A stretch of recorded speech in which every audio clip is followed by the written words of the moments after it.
السلام عليكم ورحمة الله وبركاته. ازيكم عاملين ايه؟ يا رب تكونوا بخير. معاكم النهاردة فيديو جديد ووصفة جديدة، وكل سنة وانتم طيبين. ولسه مكملين في سلسلة حلويات المولد النبوي الشريف.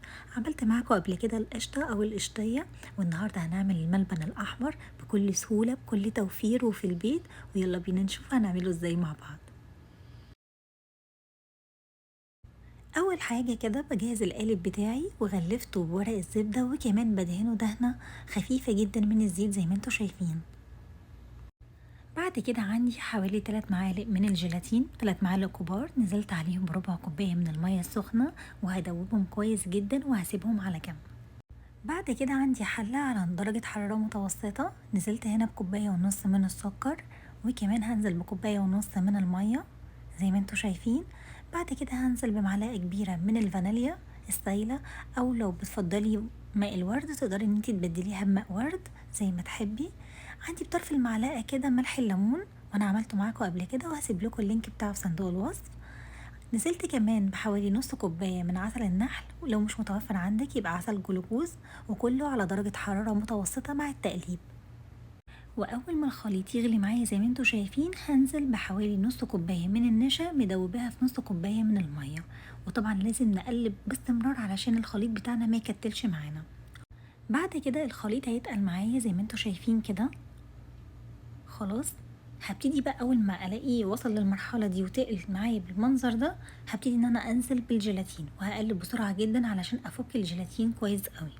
خلاص، وهفضل برضو اقلب، ما تسيبيش ايدك علشان ما يتحرقش منك خالص.